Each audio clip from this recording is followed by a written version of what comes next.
Hello everyone and welcome back to another AFK journey video. In this video we're going to be talking about the best glyphshade team for the Guild Supremacy boss and also recapping the whole event. Today is the final day for Guild Supremacy. It's important to motivate your guild members to make sure to get their attack in if you have the boss active and running, and also try to use the optimal team so that you can deal as much damage as possible to get your one-time rewards for that damage contribution, and also for getting your ranking rewards, which will be given after the end of today. So I want to talk about our guild's performance in Guild Supremacy and basically showing maybe close around the maximum potential of what you can expect. So our guild is full of some of the top rankers from our server and very active, and we always pretty much were able to get the 5,000 Supremacy passes from the daily quests. So we made it to just unlocking difficulty 24 today, which I'm really proud of my guild for. I think we did a great job. And I think actually if you will really have the perfect guild, it is possible to unlock difficulty 25. I'm sure there is some guild out there who has unlocked it, but it is incredibly difficult. Like, you have to basically be dominating the leaderboards in every single mode in just your guild alone. Either way, difficulty 24 was still an amazing accomplishment, but like I mentioned in my first video when we made it, like when Guild Supremacy started, the key milestone you want to shoot for your guild is trying to get to difficulty 15. Because that is when you get like the bulk of the rewards, the invite letters, and from that point on, if you can make it to difficulty 20, then that is amazing, because then you can get all the guild coins for rewards. After difficulty 20, it's just icing on top of the cake, getting the Twilight Essences, which are, I mean, we get plenty of them from different areas of the game, and really they're not too impactful or important. It's just nice for like the visual star upgrade for your hero once you take them to plus 20, but they don't contribute that much stats. So really, if you can make it the difficulty 20, honestly, you're in a really strong guild, and it is really impressive. Like, the 300,000 Supremacy passes, it's no joke getting there, and it requires both active play as well as pretty good rankings for your guild. If you can make it to difficulty 15, which can be done with just basically active play and some ranking, that is also a great milestone to hit, and if you manage to make it there, then that's really good, and congratulations. So if we take a look like at my district as an example, in order to finish in the top 10, you would have had to clear up to around difficulty 18. So a bit of an uneven distribution in my guild, and difficulty 18 is not too easy. However, even for example, the rank 2 guild from our server managed to make it into the top 10, and actually even the rank 3 guild, all 2 and 3, so 3 guilds from our server managed to make it. So definitely top 10 is possible, and the good thing is now they have increased basically the rewards they will be giving at the end, which is rather than just the top 5, they're going to be giving it out to the top 10, which is really good. The maximum rewards for all of them. And even if you're in the top 30, still amazing accomplishment. And yeah, so it will just depend on whatever the strength of your guild is, which bracket you're going to fall into. Okay, now as for the teams, so the team is just basically one, and it's the same team all along that people have been running.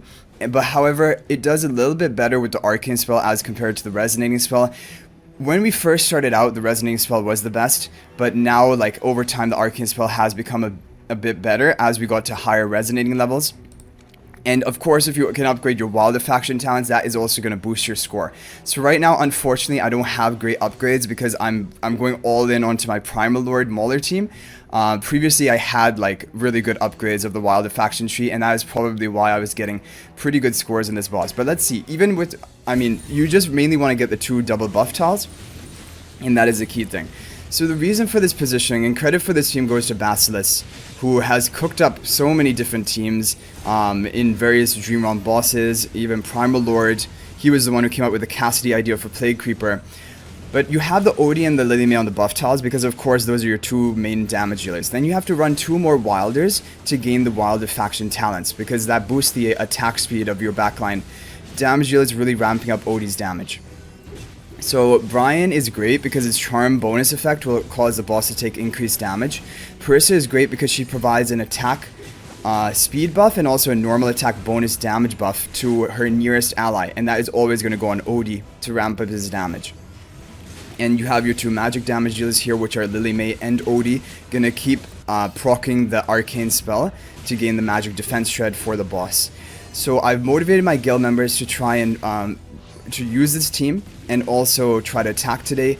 Hopefully, I don't know, I think killing the boss for us might be pretty difficult in order to do that, but maybe it would be possible. The other advantage of the Wilder faction tiles here is that your heroes become immune to control, because this boss likes to stun you and grab the far away enemies towards him and group them all up. But if you have your Wilder heroes on, or your heroes on the buff tiles, the boss will not use his pull attack. Because he knows he will not be able to pull them, or maybe he is using them but it just doesn't activate. So Wilders really counter the boss mechanics quite a lot. So from the looks of things, looks like we're able to each get around 100 billion damage today, and the boss is gonna have in total 100 billion we're gonna be able to get, and he has 3.8 trillion. I think we're not gonna be able to kill the boss today, because even our top rankers are gonna be getting around 100 billion. So even with all 30 guildmates attacks, unfortunately it won't be enough. However, you just want to try to maximize your damage to gain the bonus rewards at 20% of the boss's health, 40% of the boss's health. And if you're competing for like the ranking leaderboard, then also this damage is important on the final day, because we won't have another day after this. And it's really sad because, I mean, we just unlocked this on the final day. We weren't able to unlock it earlier, and now it isn't really going to be clearable for us, because there we go. We got 1.15. Okay, we're in rank 3. Yeah, Splash did the most and boosted than me. If we respec for the Wilder faction talents, we probably would have done better, but even then, like, even 30 of our attacks is not going to be enough to take the boss down today. Maybe we can get up to 60%, I'd be even happy with that, or maybe 80%, but overall, I'm proud of my guild, and if you guys manage, and if you're just in an active guild, that's the most important thing, and you should have been able to get up to difficulty 15, which is the big breakpoint for rewards, and if you could get to difficulty 20, then that is amazing, because then you picked up all the guild coins as well to help you get the Celestial Hypogenes.